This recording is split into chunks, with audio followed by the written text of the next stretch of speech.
Om Om Swastiastu. Swastiastu. Selamat sore pemirsa Bali TV dimanapun Anda berada. Senang sekali saya Rai Setiawati tentunya kembali hadir dalam menemani pemirsa Bali TV di program Dialog Harmoni Bali. Dan seperti biasa di setiap episodenya kita selalu memiliki topik yang berbeda. Dan sore hari ini kita akan mengangkat topik terkait cegah kanker serviks. Ya, karena itu di studio kita sudah mengundang narasumber kita, sudah hadir Dr. Igede Sastrawinata, M. Biomed, SPOG, Subs on NK, dokter spesialis bidang onkologi, ginekologi, kanker kandungan. Baik, langsung saja kita sapa sore hari ini Dokter Sastra. Om Swastiastu, dokter. Swastiastu, Morai. Baik, dokter, bagaimana kabarnya sore hari ini, dokter? Sehat, Rahayu. Baik, luar biasa sekali, dokter. Sebelumnya selamat datang di studio Bali TV, dokter. Ye. Sudah sekian kali ya, dokter Ya, kelima atau keenam. Baik, luar biasa sekali, dokter. Ini menyambung dari topik kita sore hari ini terkait cegah kanker serviks ya. Kalau mendengar kanker serviks ini sudah menjadi ibaratnya mimpi buruk. Nah, ini membacanya saja atau mendengarnya saja ini bagi perempuan semua sudah ketakutan ini, dokter ya, untuk mengenai kanker serviks ini. Nah, untuk sore hari ini, dok, kita akan membahas langsung secara lengkap mengenai kanker serviks seperti apa. Nah, dan ini bisa dijelaskan langsung, dok, apa itu kanker serviks, dok? Ya, terima kasih, Morai. Silakan, dokter. Om Swastiastu, salam Rahayu, pemirsa Bali TV yang saya hormati dan saya cintai. Seperti disampaikan tadi, perkenalkan nama saya Sastrawinata ya. Mungkin sekian kali kemari diundang. Terima kasih juga. Baik, sama-sama, dokter. Ada acara Harmoni Bali. Terima kasih kepada pemirsa mau menyimak acara Harmoni Bali yang luar biasa ini. Jadi topik yang saya sampaikan mungkin sudah berkali-kali juga. Iya, ya, tapi betul. kita lebih dalam lagi sharing, mungkin belum banyak pemirsa yang tahu atau sudah tahu, ingin memperdalam lagi supaya ingatan terkait dengan pencegahan gitu ya. Iya. Satu kasus keganasan atau kanker di kandungan itu menjadi suatu rutinitas dan tidak dilupakan gitu ya. Jadi kanker serviks adalah suatu tumor ganas ya. Di kandungan, khususnya adalah leher rahim atau mulut rahim atau serviks. Jadi dia posisinya di rahim tapi ke bawah, yang masuk ke daerah vagina. Iya. Jadi kanker serviks ini adalah suatu tumor yang sifatnya ganas. Ganas itu agresif, tumbuh di serviks atau mulut rahim dan bisa menyebar. Baik. Dan penyebabnya jelas, yaitu adalah suatu virus yang kita kenal dengan human papilloma virus tipe high risk. Jadi tipenya tipe risiko tinggi. Iya. Tipenya banyak. Secara umum ada 16, 18, 31, 33, 45, 52, 58 itu yang paling banyak. Iya. Dan gitu ya, jelas penyebabnya, perjalanan proses menjadi kankernya pun jelas nanti saya sampaikan. Tetapi yang menjadi miris kenapa kasusnya banyak, ya, angka kejadian kanker serviks tetap banyak. Dan sebagian besar berada di stadium yang sudah lanjut. Iya, biasanya banyak ditemukan kasus seperti itu ya, dokter ya. Setelah stadium lanjut baru akhirnya ketahuan ya, dok ya. Ya, karena keluhannya baru muncul di stadium dan berat. Gitu. Baik, dokter. Ya. Ya, kalau untuk dari penyebabnya ini sendiri, dok, biasanya apa faktor penyebabnya? Kenapa ini tiba-tiba virus bisa masuk ke dalam tubuh, bisa akhirnya kita terjangkit kanker serviks? Ini bagaimana, dokter, perjalanannya? Ya, terima kasih, Morai. Jadi seperti disampaikan tadi bahwa kanker serviks adalah salah satu kanker kandungan yang penyebabnya jelas, yaitu human papilloma virus. Ya, HPV ini memang sudah alamiah diciptakan oleh Yang Maha Kuasa. Masuk ke serviks itu ya paling banyak memang melalui seksual. Ya, seksual entah melalui penis dengan vagina, mohon maaf, melalui tangan ya, dan lain sebagainya. Apapun yang menyebabkan si HPV high risk ini masuk ke serviks, nah di sana baru dia akan berproses. Ya. Prosesnya bagaimana? HPV high risk masuk ke dalam serviks, kemudian harus ada perlukaan dulu. Nah, harus luka dulu serviksnya sampai ke daerah yang kita kenal dengan membran basal. Nah, daerah dasar daripada serviks, baru dia virus bisa mengikat dan bertumbuh di situ. Baik. Baru terjadi proses namanya prakanker dulu. Prakanker rata-rata 8 sampai 10 tahun baru jadi kanker serviks. Jadi cukup lama sebenarnya proses perubahan. Baik, berarti andai kata kalau ketika diketahui pada saat prakanker itu masih besar sekali bisa diobati ya, dokter ya? Sembuh sempurna. Sembuh sempurna ya, dokter ya? Sembuh sempurna. Hanya saja di prakanker serviks sendiri belum ada keluhan. Ya, sama sekali seperti kita beraktivitas pada umumnya. Keputihan kadang-kadang tidak ada, kadang-kadang keputihan ringan saja. Perdarahan kadang-kadang belum ada, nyeri pun tidak terlalu. Dan enggan melakukan pemeriksaan itu yang menjadi kunci kenapa kanker serviks ini sulit dicegah. Nah, ini gejala yang biasanya paling sering muncul seperti apa, dokter? Kalau yang dari awal dulu ini, dokter? Ya, kalau dia prakanker, jadi dari normal serviks menjadi kanker, sudah saya sampaikan ada namanya tahap prakanker. Di prakanker, sebagian besar hampir tidak ada keluhan. Setelah jadi kanker serviks, baru ada keluhan. Iya. Keluhan pertamanya berhubungan keluar darah. Oh, mungkin karena habis mens. Mungkin berhubungannya terlalu banyak gaya gitu, misalnya luka, mungkin lecet. Baik. Diulang lagi, masih berdarah. Iya. Mungkin karena kurang pelumas, kurang pemanasan gitu mungkin. Iya. Akhirnya dibiarkan mulai muncul nyeri, pinggang, kanan kiri, keputihannya berbau. Sudah stadiumnya naik dari stadium awal menjadi stadium lanjut. Nah, pada saat sudah tidak nyaman baru periksa. Akhirnya ketemunya sudah kanker serviks stadium lanjut. Sudah cepat sekali ya, dokter, sejauh itu ya. Iya. Jadi kita seperti belum diberikan aba-aba, ternyata sudah stadium lanjut ya, dokter ya. Karena progresivitas satu perjalanan itu seringkali kita sulit tentukan setelah menjadi kanker. Makanya pentingnya mencegah tadi. Seperti topik kita tadi, bagaimana mencegah. Iya, baik, dokter. Nah, kemudian kalau untuk dari upaya pencegahan ini sendiri ya, dokter ya, biasanya ini juga kalau untuk dari faktor usia berarti siapapun ini bisa ya, dokter ya, terkena ya, dokter ya, ketika memang sudah mengabaikan hal-hal apa saja yang menjadi harusnya dihindari untuk terhindar dari kanker serviks, dokter.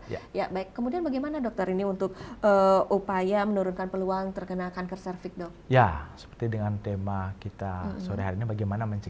Ya, pencegahan pertama itu vaksin dulu. Jadi vaksin HPV. Ya, jadi vaksin HPV bahkan sebelum wanita berhubungan seksual. Nah, itu bisa divaksin tuh. Di luar itu memang penyuluhan penting, informasi-informasi seperti hari ini juga penting. Pencegahan kedua, deteksi dini. Jadi begitu seorang wanita sudah berhubungan seksual, lakukanlah screening atau deteksi dini. Banyak metodenya, Mbak Rai. Bisa pap smear, pernah dengar ya?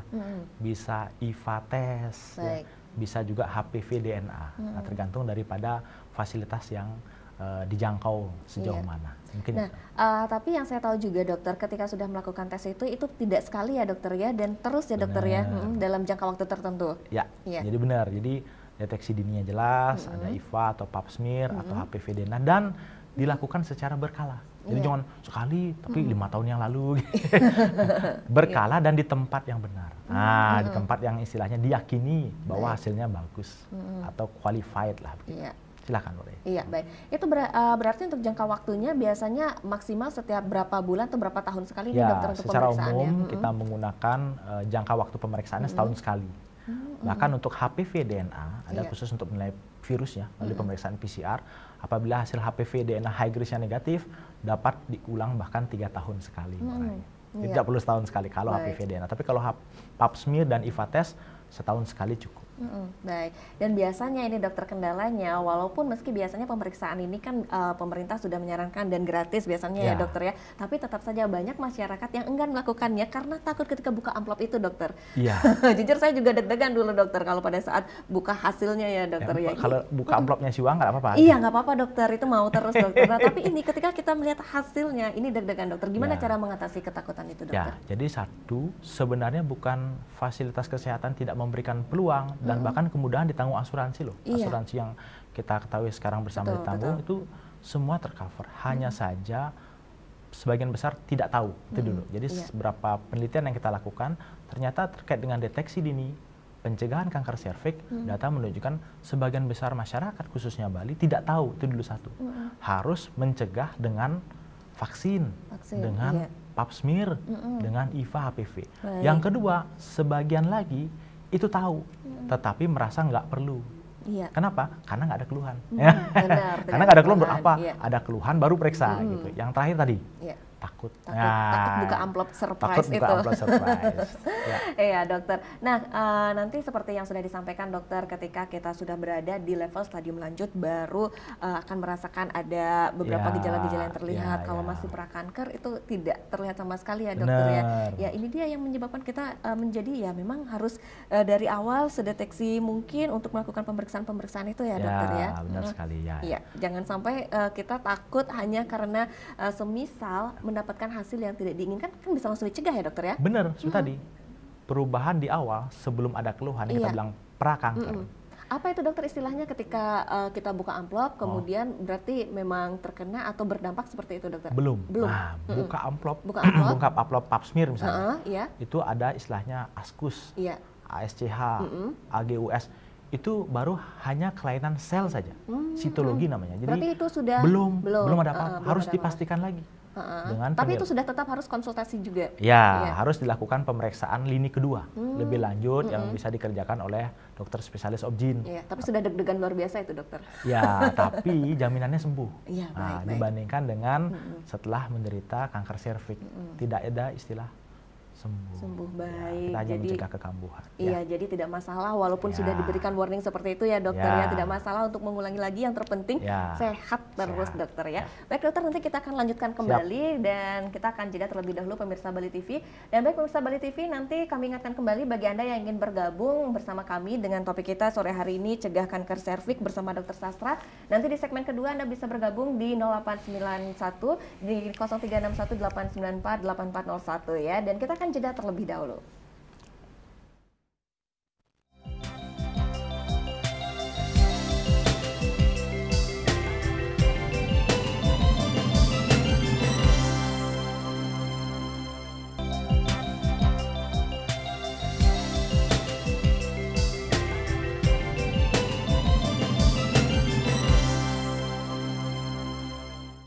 Baik, terima kasih pemirsa Bali TV, Anda masih bersama kami di program Dialog Harmoni Bali, masih bersama Dokter Sastra dan kita masih membahas cegah kanker serviks. Nah, silakan bagi pemirsa yang ingin bergabung, Anda bisa langsung menghubungi di line telepon di depan layar kaca Anda dan Anda bisa bertanya langsung terkait dengan informasi cegah kanker serviks pada Dokter Sastra ya. Dokter, kita lanjutkan kembali dokter. Ya. Nah, jadi seiring perkembangan teknologi kan sebaiknya memang kita jangan lelah untuk mengadakan pemeriksaan itu ya dokter ya. Dan tidak cukup sekali, harus berkali-kali dokter ya, ada rentan waktu itu sendiri. Nah, kemudian dok, apa sebenarnya perbedaan dari pap smear itu sendiri, IVA dan pemeriksaan yang lain dokter? Ya, terima kasih Mbak Rai. Jadi yang pertama bahwa sudah disampaikan upaya untuk mencegah kanker serviks salah satunya dengan screening tadi. Deteksi dini kanker serviks harus dilakukan secara rutin. Jadi tidak sekali saja seumur hidup, tidak begitu. Rutin, rekomendasinya setahun sekali. Dua teknik atau dua pemeriksaan yang rutin dikerjakan sampai level fasilitas kesehatan paling bawah, yaitu pap smear dan IVA test. Ya. Kalau pap smear itu dengan menggunakan sitobras, jadi semacam sikat halus begitu, mengambil sel serviks. Jadi sel-sel yang terlepas itu diambil, kemudian dioleskan di objek gelas, kemudian diperiksa oleh ahli patologi anatomi. Jadi pemeriksaan lab. Nanti akan dilihat apakah ada sel abnormal atau atipik sel misalnya itu. Atau hanya radang saja. Kurang lebih hasilnya 5-7 hari rata-rata. Kalau IVA test dengan menggunakan asam cuka. Rata-rata 3-5%. Baik. Hanya mengoleskan saja, kemudian penilaiannya di daerah zona transformasi, yaitu daerah khusus kita nilai. Kalau ada perubahan di daerah itu, berarti kita katakan IVA positif. Nah, abnormal pap smear atau tidak normal pap smear atau IVA positif belum berarti prakanker. Apalagi kanker serviks tidak. Jadi jangan gara-gara pap smear abnormal, IVA positif langsung bunuh diri, jangan. Baik. Banyak kadang-kadang. Jadi itu dia dokter ya, sebelumnya harus memang dijelaskan ya dokter ya. Karena takutnya nanti depresi. Iya harus, jangan gara-gara stres masuk konsul ke dokter psikiatri. Jadi poli kandungan berubah menjadi poli kejiwaan nanti. Karena saking stresnya dokter ya. Itu harus dipaparkan bahwa pap smear dan IVA test yang kita lakukan adalah untuk menilai perubahan awal saja. Belum tentu prakanker aja belum tentu, apalagi kanker serviks. Jadi kalaupun seandainya ada abnormal, maka dilanjutkan dengan pemeriksaan lebih tinggi. Bisa dengan kolposkopi atau dilakukan penilaian HPV dulu. Apakah ada atau tidak HPV? Kalau ada, dikonfirmasi dengan kolposkopi, penilaian yang lebih detail dengan menggunakan mikroskop, ya, dengan pencegahan dengan pembesaran ya, magnifikasi pembesaran sehingga menilai ada tidak abnormalitas di serviks pasien. Iya, baik dokter. Nah, ketika ini memang sudah dinyatakan positif dokter ya. Nah, ketika sudah stadium sekian gitu, apakah ini bisa berpotensi sembuh atau nanti selanjutnya akan menjalankan kemoterapi dan sebagainya dokter? Ya, kalau di prakanker, itu tadi kan pencegahan dengan pap smear IVA adalah untuk mencari abnormal awal, kemudian begitu abnormal pun dikonfirmasi lagi dengan pemeriksaan lebih tinggi. Kolposkopi misalnya, setelah virus HPV positif, kita lakukan biopsi, pengambilan di daerah yang dicurigai, di daerah mana. Setelah dibiopsi, jaringan yang diambil, biopsi itu jaringan serviks yang dicurigai diambil, kemudian kembali diperiksakan di bawah mikroskop oleh dokter ahli patologi anatomi, akan terlihat ada prakanker tidak. Kalau prakanker, itu ada prakanker ringan, prakanker sedang, prakanker berat atau CIN1, CIN2, CIN3. Dimanapun dia berada, asalkan masih prakanker, bahkan di prakanker akhir pun sembuh, kembali ke normal, batal berlanjut menjadi kanker serviks.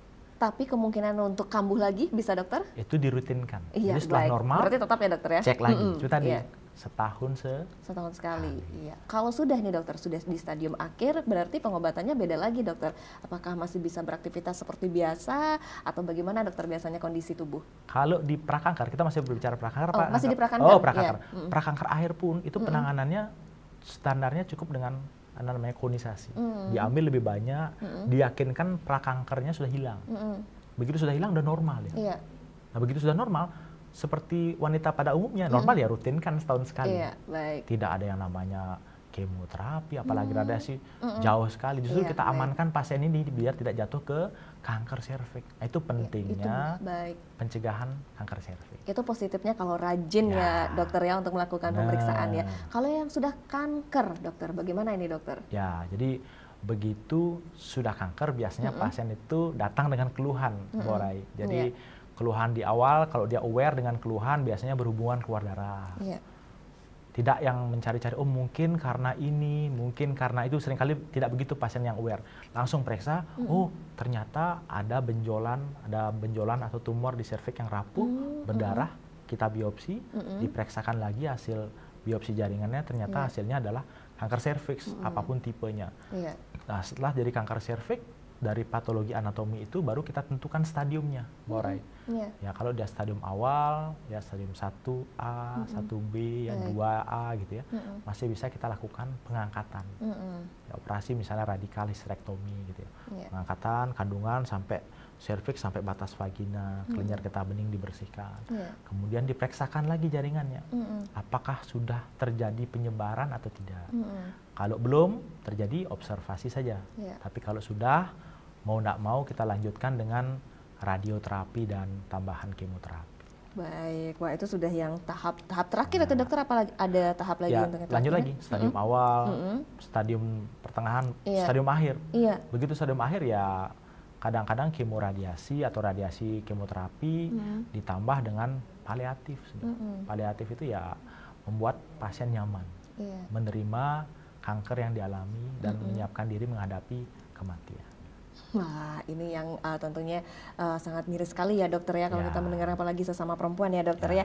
Nah dokter, untuk rentan usia biasanya dari rata-rata pasien yang dokter tangani, dan kemudian apakah banyak yang pranikah atau sudah menikah dokter? Ya, terima kasih Moray. Jadi untuk usia itu sebenarnya semua usia bisa asalkan masih punya serviks.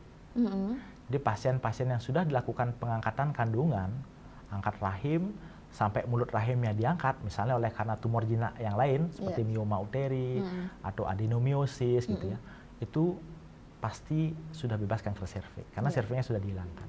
Tapi bagi wanita yang masih memiliki serviks, kans itu sama. Dan sebagian besar memang pada wanita yang masih reproduksi aktif, Mbak Rai, jadi masih berhubungan seksual. Karena salah satu faktor risiko yang mempermudah si HPV masuk itu ya luka di serviks itu. Semakin sering berhubungan, semakin banyak frekuensinya, lukanya makin banyak, makin dalam, virusnya makin bisa masuk dan bertumbuh menjadi prakanker dan kanker serviks. Baik, berarti ini kan memang benar-benar dari virus ya dokter ya, dan dari penularan virus. Kalau ada yang mengatakan ini dari keturunan, dari gen, itu berarti kan tidak dokter ya? Ya, jadi berbicara mengenai kausa kanker serviks sampai saat ini established adalah HPV high risk, tipe dalam artian risiko tinggi, itu 99,7%. Hampir 100 ya. Wah, hampir sudah 100. Ada si 0, sekian yang non HPV, ada memang. Itu biasanya memang faktor genetik, tapi sangat amat kecil.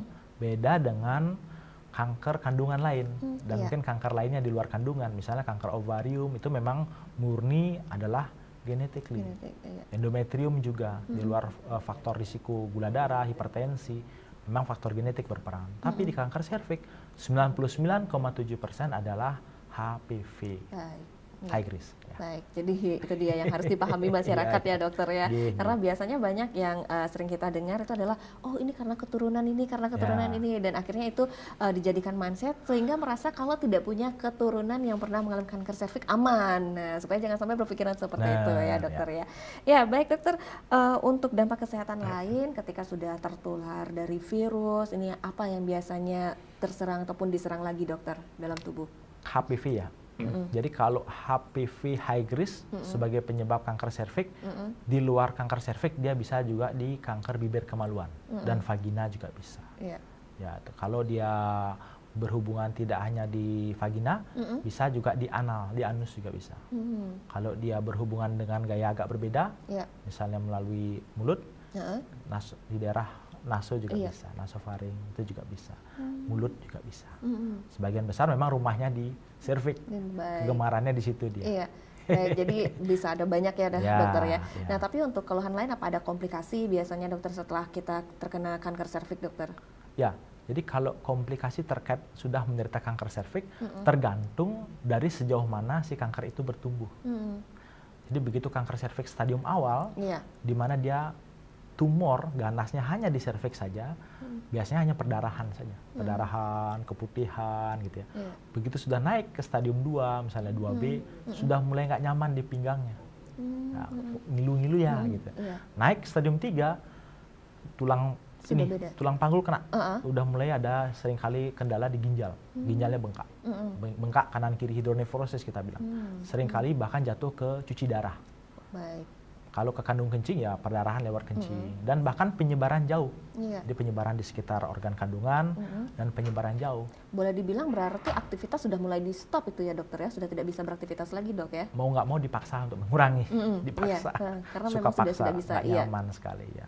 Naik ke atas paru-paru udah nggak napas, naik ke tulang nyeri sendi nggak jelas, naik ke otak sudah gejala seperti stroke. Baik, berarti benar-benar sudah semua sekujur tubuh ini sudah ini ya dokter ya terkena dampak dari kanker serviks ini. Padahal permasalahan cuman mau nggak cek serviks. Sesimpel itu aja. Baik. Karena dari awal sudah mindset kita menakutkan dokter, itu dia dokter. Iya, akan lebih menakutkan. Takut membuka amplopnya. Nanti itu harusnya membuka ditambahkan amplopnya, amplop ditambah isi yang lain lagi gitu ya. Dokter, harus ditambah dulu penggembiranya dokter seperti yang dokter sampaikan tadi. Apalagi dikatakan dalam amplop itu abnormal, ini semua sudah langsung takut dokter, tidak mau lagi. Bukannya berobat malah tidak mau lagi mengunjungi dokter. Itu dia perbedaan mindsetnya dokter. Baik dokter, kita akan jeda dulu dokter, dan pemirsa Bali TV, bagi Anda yang ingin bertanya langsung nanti dengan Dokter Sastra di segmen ketiga dan di segmen keempat, nanti kita juga akan berbagi informasi lagi terkait cegah kanker serviks. Dan sekarang kita harus jeda terlebih dahulu, tetaplah bersama kami.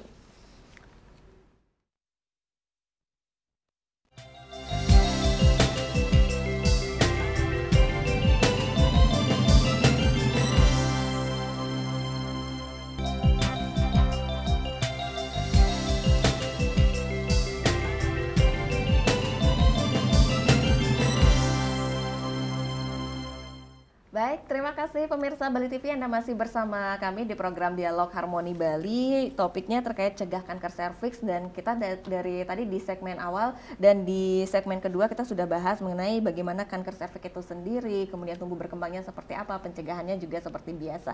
Dok, baik, kita lanjutkan kembali dok di segmen ketiga ini. Nah, bagi pemirsa Bali TV ada yang baru menyaksikan tayangan ini, nah bagi Anda yang belum mengetahui sebenarnya kanker serviks seganas seperti apa, atau apalagi yang ingin dokter sampaikan kepada pemirsa Bali TV. Ya, terima kasih Mbak Ray. Jadi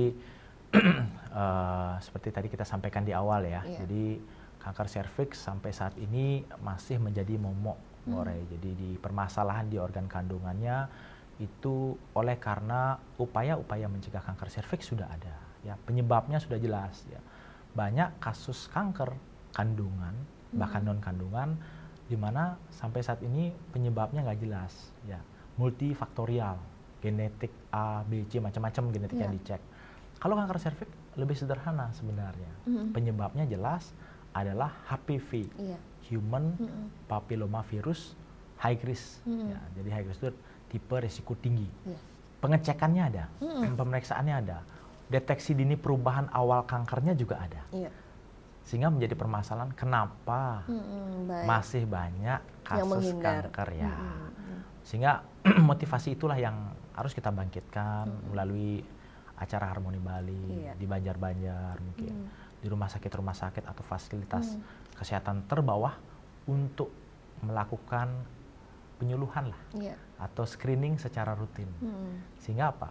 Kalau perubahan-perubahan awal kita temukan, seperti tadi prakanker, prakanker awal, ringan, CIN 1, sedang, berat ditemukan, ditangani dengan benar, stop prosesnya, tidak berlanjut menjadi kanker serviks, tapi serviks kembali normal. Itu penting dan kepuasan menjadi seorang dokter tuh di situ. Iya, baik dokter. Ini mungkin kembali lagi harus disupport bagi yang sudah berumah tangga, disupport oleh suami dokter ya, supaya mau memeriksakan diri. Kemudian untuk yang ada rencana mau menikah, nah ini juga tentunya sama-sama dari kedua belah pihak, dari pasangan harus juga mengikuti program ini ya dokter ya. Iya, jadi pasangan yang sudah berencana, begitu seorang wanita sudah berhubungan seksual saja, jadi menikah tidak menikah gitu ya, sudah berhubungan seksual saja, sudah harus aware.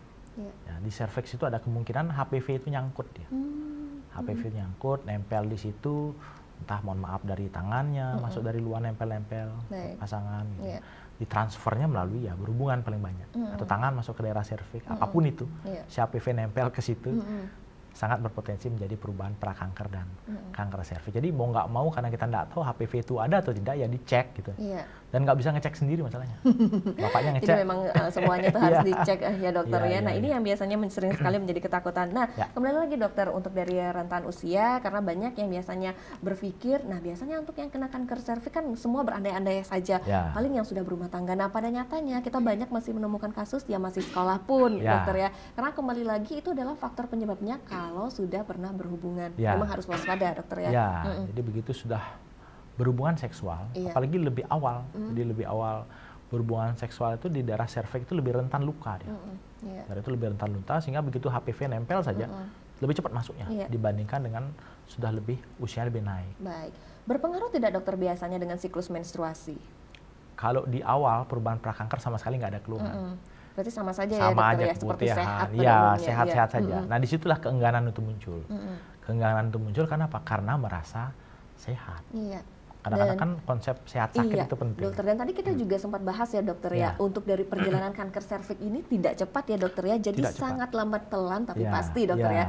Baik, ini dia sekitar 10 tahun, 15 tahun kan dokter? Plus minus sekitar itu, 8 sampai 10 tahun, tergantung kekebalan tubuh orang per orang. Kalau misalnya dia agak gampang drop, kelelahan, kecapean, mungkin lebih cepat. Imunitas dia menghambat pertumbuhan, progresivitas dari si HPV-nya. Gitu. Sehingga kalau proses perubahan itu lama, rutin dicek. Perubahan awal pasti akan terdeteksi. Prakanker pasti akan ketangkep nih di prakanker mana. Ditangani sesuai dengan prakankernya, tidaklah berlanjut lagi dia, tapi normal kembali. Iya, baik. Dan ini biasanya juga dokter, banyak kan yang berpikir kita tidak akan terkena kanker kalau kita sudah jaga pola makan, jaga baik dari kehidupan kita yang sudah teratur, istirahat dan semuanya ya dokter ya. Tapi banyak yang tidak paham kalau untuk dari beberapa jenis kanker itu kan penyebarannya ada yang dari virus juga. Ini tidak menutup kemungkinan walaupun kita sudah hidup sehat, supaya jangan sampai nanti menyalahkan sudah hidup sehat tetap aja kena kanker gitu ya. Iya, benar. Jadi benar sekali. Jadi hidup sehat itu penting terkait dengan imunitas itu. Tapi kembali lagi, si kanker serviks sendiri bukan hanya hidup sehat, HPV-nya ada nggak gitu. Itu yang sering kali dilupakan. Sehingga mau nggak mau ya dicek lagi serviksnya, HPV-nya dicek, kalau ada istilahnya kemampuan lebih untuk cek HPV. Kalau tidak ya IVA Pap smear sangat cukup, asalkan rutin dikerjakan setahun sekali dan di tempat yang benar. Baik. Nah, ini juga biasanya dokter, sepengalaman saya dokter ya, ketika memang dari di desa itu dicanangkan ataupun diadakan program untuk pemeriksaan gratis, biasanya untuk yang ibu-ibu muda pasti semangat untuk memeriksakan, anggaplah kita memang sudah paham gitu ya dokter ya. Tetapi biasanya untuk yang ibu-ibu yang usianya mungkin sudah di atas 50, 60 itu tidak mau diperiksa. Boleh tidak dokter? Ya, jadi untuk rekomendasi pemeriksaan serviks idealnya memang secara rutin semasih wanita punya serviks. Karena memang kasus di wanita anggaplah perimenopause dan menopause juga ada juga. Iya, berarti masih bisa berpotensi dokter ya. Karena biasanya yang di rentan di antara usia 50 tahun dan selanjutnya atau kita bilang saja beranggapan 45 tahun sudah merasa tidak mau. Jadi yang datang itu lebih banyak yang ibu-ibu muda. Itu sudah pasti datang dokter ya. Ya idealnya memang begitu masih punya serviks tetap tetap dilakukan gitu ya. Tetap dilakukan, bahkan di usia menopause sendiri memang agak khusus dia karena serviksnya sudah mengecil, kita bilangnya atrofi masuk dia. Kadang-kadang pemeriksaan IVA nggak bisa menilai itu, harus pap smear dia, khusus dia. Makanya harus hati-hati juga di usia menopause untuk memilih pemeriksaan deteksi dini. Tapi tetap harus dikerjakan. Baik, sejauh ini dok pernah tidak menangani pasien yang terjangkit kanker serviks sudah usianya di atas 60 tahunan dokter? Banyak ya dokter ya, dan akhirnya baru terlihat ketika sudah usia cukup rentan dokter ya? Benar sekali, sudah tidak berhubungan seksual kok menderita kanker serviks. Iya itu dia dokter. Perubahan udah dari dulu sebenarnya. Sebenarnya sudah yang dari perjalanan 10 tahun, 15 tahun yang lalu dokter ya. Iya, baik. Dan kemudian kalau misalnya untuk dari usia sendiri, dengan usia yang masih muda, dengan usia yang kita sudah tidak muda lagi, ada tidak perbedaan untuk proses untuk menjaga imunitas tubuh ketika sudah kena kanker itu dok? Ya memang terbaik di usia lebih awal ya, kalau terkait dengan pencegahan vaksinasi terutama. Jadi salah satu pencegahan primer ya, sebelum si wanita itu menderita atau terkena HPV adalah vaksin. Dan itu pada beberapa tempat bahkan ditanggung oleh pemerintah gitu ya vaksin, tapi di tempat lain masih belum. Jadi kalau lebih awal kita berikan vaksin, terutama di 9-13 tahun, itu imunitasnya lebih baik dibandingkan dengan setelah berhubungan seksual. Makanya lebih aware di awal, lakukanlah vaksinasi, imunitasnya akan lebih baik dibandingkan dengan setelah berhubungan seksual di usia reproduksi. Berarti untuk sosialisasinya sudah dari di tingkat sekolah ya dokter ya, untuk dari kanker serviks ini untuk dicanangkan rutin gitu ya dokter ya.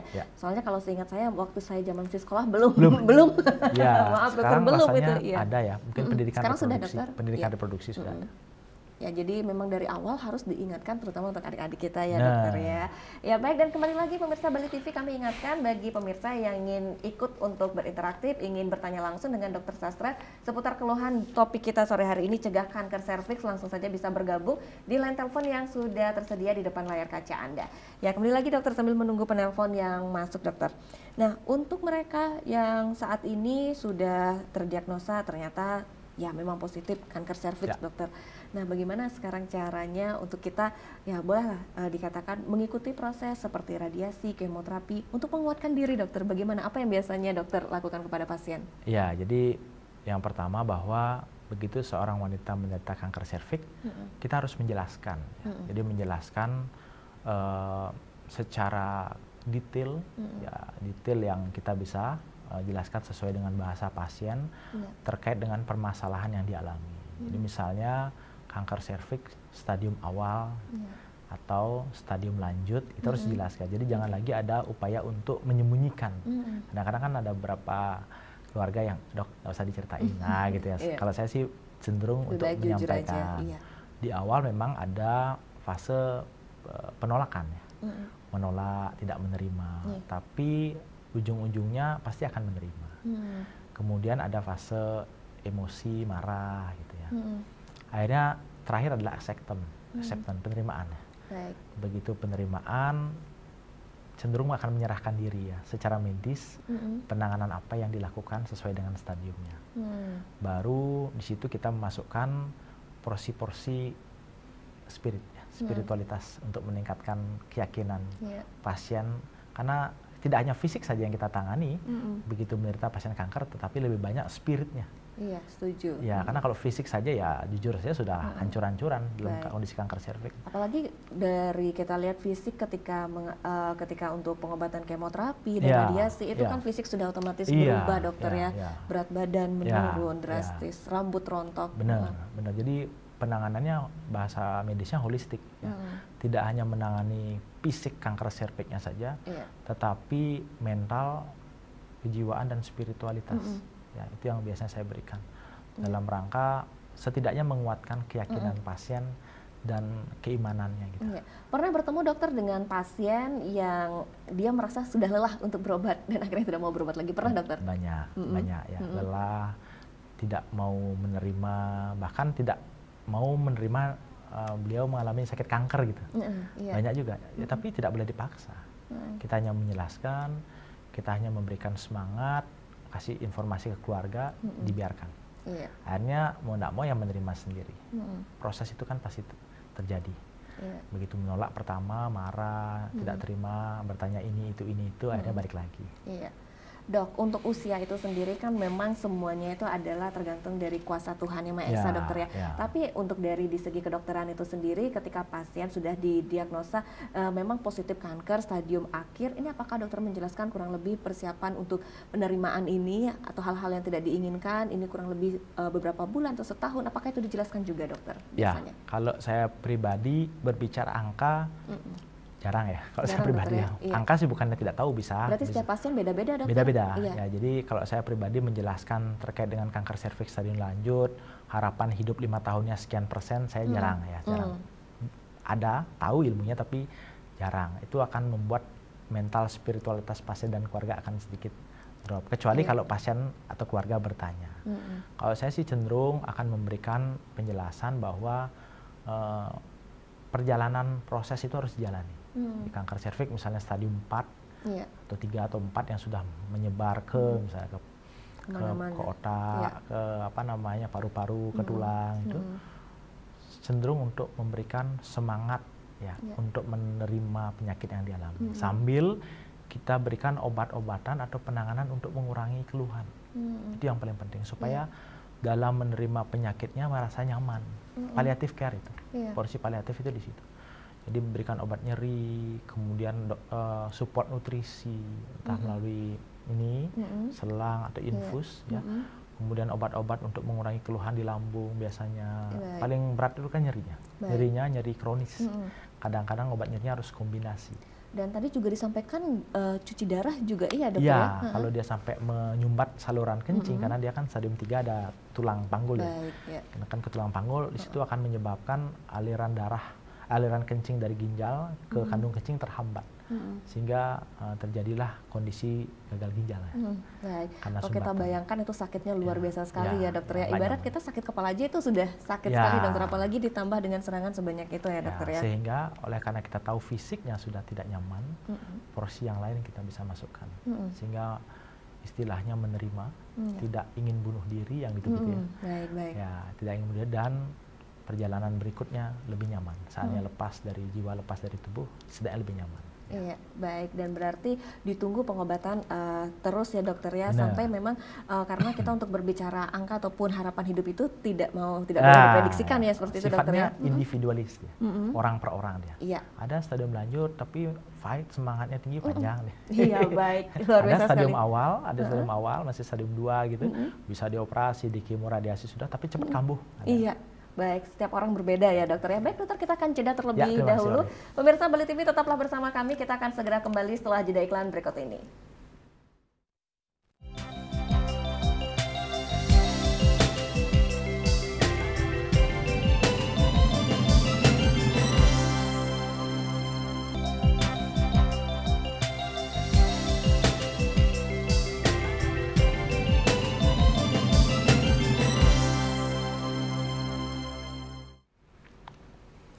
Ya, terima kasih pemirsa Bali TV, Anda masih bersama kami di program Dialog Harmoni Bali, dan kita juga sudah memasuki di segmen terakhir untuk di sore hari ini pemirsa. Nah, terkait masih cegah kanker serviks dan banyak sekali yang sudah kita bahas bersama Dokter Sastra dari awal ya dokter ya, dari segmen 1 sampai sekarang sudah tidak terasa di segmen terakhir ya dokter ya. Nah, kalau kita berbicara mengenai kanker serviks ini sudah sampai yang sedetail-detailnya kita sudah bahas ya dokter ya. Ya, tapi kembali lagi dokter, kita memberikan peluang, kita memberikan kesempatan kepada pemirsa bagi yang mungkin baru saja sempat menyaksikan tayangan kita ini dokter, untuk mengetahui sebenarnya hal-hal detail ataupun poin-poin penting yang wajib diketahui seputar kanker serviks dokter. Terima kasih Mbak Rai. Jadi ini saya bersemangat sekali nih, segmen terakhir semangat. Sangat semangat. Menaikkan tugas ya. Iya, betul. Yang pertama bahwa kanker serviks ya itu adalah salah satu kanker kandungan, dalam hal ini adalah mulut rahim, leher rahim atau serviks, yang disebabkan oleh virus HPV. Ya, penyebabnya jelas, HPV high risk, jadi tipe risiko tinggi. Jadi HPV itu ada banyak, jadi ada yang low risk gitu ya, medium risk, ini high risk. Hanya khusus yang high risk. Yang perjalanan jelas tadi. Masuk, ini saya jelaskan ya, kemudian perlukaan di serviks harus ada. Sudah jelas. Prakanker dulu 10 tahun, nah, baru jadi kanker lama. Sehingga apa? Ada vaksinnya di awal. Nah, sebelum HPV masuk ada vaksin dulu, satu pencegahan primer. Sudah dia mungkin masuk, sudah berhubungan seksual, deteksi dini, pap smear dilakukan, IVA dilakukan, atau HPV DNA dilakukan secara rutin. Nah, tidak boleh hanya sekali. Tidak boleh hanya sekali seumur hidup. Ya. Kemudian kalau gitu ya terjadi abnormal dari pap smear dan IVA, jangan langsung putus asa. Jangan buka amplop langsung pingsan. Baik, sudah diwanti-wanti berkali-kali dengan dokter ya. Kalau ketika menerima amplop itu, pokoknya kuatkan mental dulu ya dokter ya. Begitu buka, sembuh. Nah, gitu. Baik. Oh, bisa disembuhkan nih. Gitu ya. Afirmasinya harus seperti itu. Iya, buka, bisa sembuh. Bisa disembuhkan? Bisa. Ya, gitu. Ketemu dia abnormal pap smear IVA, buka, oke, ditangani lagi lebih lanjut dengan pemeriksaan kolposkopi atau HPV DNA testing dulu. Ada daerah abnormal, virus HPV positif, ada daerah abnormal dari serviks, biopsi dulu. Biopsi, karena belum tentu juga prakanker. Biopsi dicek, bisa hanya radang, inflamasi, bisa prakanker. Walaupun prakanker, awal CIN 1 atau prakanker ringan, prakanker sedang, prakanker berat atau lanjut, bisa juga ditangani, sembuh sempurna. Tidak berlanjut jadi kanker, bye-bye kanker, normal kembali. Sudah kembali lagi. Itu pentingnya ya. Baik. Itu makanya, sebenarnya bonusnya. Kalau mau yang tentunya rela buka amplop ya dokter ya. Dibandingkan dengan nggak mungkin tiba-tiba jadi kanker serviks. Operasi, kemoradiasi, tidak ada istilah sembuh di kanker. Nah itu, pilih yang mana kan gitu sekarang. Itu sangat miris sekali saya mendengar kata-kata tidak ada istilah sembuh kalau kanker itu dokter ya. Iya, jadi mungkin kita udah diskusi juga tadi ya. Jadi begitu seorang wanita menderita kanker apapun, termasuk kanker serviks, goal target kita adalah remisi komplit namanya. Jadi bebas dari tumor. Mungkin enggak suatu saat muncul lagi? Mungkin. Itu yang kita bilang tidak ada istilah sembuh. Jadi operasi sudah, radiasi, kemoterapi bersih. Dengan evaluasi paling tinggi, misalnya MRI dengan kontras atau PET CT bersih, tetap harus rutin. Karena apa? Kemungkinan itu selalu ada. berarti lebih ke memberikan rasa kenyamanan semasa hidup saja ini ya dokter ya? Ya, jadi kondisi di mana memantau dengan harapan si kankernya nggak muncul lagi, nggak kambuh lagi. Gitu. Baik, iya. Ini dia yang sangat mengerikannya dokter ya, yang sangat ditakutkan ya dokter ya, ketika kita sudah positif, dan tentunya kita berharap semua supaya jangan sampai hal-hal seperti ini terjadi dokter. Dan kembali lagi dokter, harus ditegaskan juga dokter, kalau untuk dari kanker serviks ini seperti yang dokter sampaikan tadi, itu sangat kecil sekali kalau dari faktor genetika dokter ya, hanya 1% malah dokter ya. 0, 0, malah 0, iya baik. Berbeda dengan kanker-kanker lain dokter ya. Jadi 99,7% adalah HPV, Human Papillomavirus, risiko tinggi. Hanya 0, sekian persen yang non HPV. Iya baik. Untuk dari mereka sendiri dokter, nah ini biasanya yang juga menjadi pertanyaan itu adalah ketika kita mau melakukan tes ini dokter ya, pap smear ataupun IVA dan sebagainya itu dokter, yang mana yang harus lebih dulu dokter? Ya penting, jadi pemilihan deteksi dini kanker serviks, yang mana aja boleh. Yang mana aja boleh, bebas ya dokter ya? Mana aja karena boleh. biasanya kan pertanyaan gitu, yang mana ya aku pilih yang ini dulu atau yang ini, jadi bingung dokter. Mana aja boleh. Ya kalau mau pap smear ya monggo pap smear silahkan dikerjakan. Berbeda dengan vaksin lagi nih dokter ya? Beda, jadi kalau vaksin itu kan meningkatkan imunitas terkait si HPV. Ini untuk menilai ada nggak perubahan prakanker. Nah, kan gitu ya. Jadi konsepnya berbeda. Vaksin HPV adalah meningkatkan imunitas terkait dengan si HPV ini. Iya. Baik, kita sudah ada penelpon dokter, kita akan sapa dulu penelpon kita sore hari ini. Om Swastiastu, Ibu Ketut. Om Swastiastu. Iya. Baik, Ibu Ketut di Singaraja, silakan langsung pertanyaannya, langsung to the point saja pertanyaannya, Ibu. Begini Bu, itu kan saya ada di televisi. Saya mendengar kanker serviks gitu ya. Ya kebetulan saya ini rahim saya sudah diangkat gitu. Rahim saya sudah diangkat. apa bisa kena kanker serviks juga begitu? Saya mau tanya begitu ya. Iya. Iya, Baik. iya, iya. Usianya Ibu berapa, Ibu? 73 tahun. 73 tahun? Iya. Iya, baik 73 tahun. Dokter ada lagi yang mau Iya. ditanyakan? Ya, Iya. terima kasih Ibu Iya, Ketut. baik, terima Iya, kasih iya, Ibu Matur Ketut suksema. di Singaraja. Ini Iya, baik. teleponnya ditutup sekarang teleponnya ditutup. Iya, iya silakan ditutup dulu Ibu Ketut. Iya, iya, Iya, iya, baik. iya, Suksema iya, Ibu iya, Ketut di iya, Singaraja iya. sudah bergabung. Ya, dokter, ini kita ada keluhan, ini ada pasien yang berkonsultasi terkait kanker serviks sudah diangkat dan usia 73 tahun. Ya. Ini apakah ada kemungkinan untuk kambuh lagi, dokter? Ya, sebelumnya kanker serviks atau non kanker tadi ya? Ya, Ya. tadi dikatakan sudah kanker serviks ya. sudah diangkat gitu, Ya, dokter. jadi yang pertama, Ibu Ketut dari Singaraja, terima kasih ya, pertanyaannya luar biasa. Iya. Sebelum masuk ke itu, pada wanita yang sudah dilakukan pengangkatan rahim, kan gitu ya, pengangkatan rahim terkait dengan prakanker, gitu, prakanker atau mungkin pengangkatan rahim oleh karena bukan permasalahan di serviks, gitu ya, misalnya oleh karena miom, kan gitu, angkat rahim oleh karena miom atau adenomiosis atau ada kista, perlu dipastikan bahwa apakah mulut rahimnya ditinggalkan oleh dokternya atau tidak, itu dulu. Ya, baik. tadi kan, oh saya sudah angkat rahim, apakah perlu cek serviks gitu misalnya.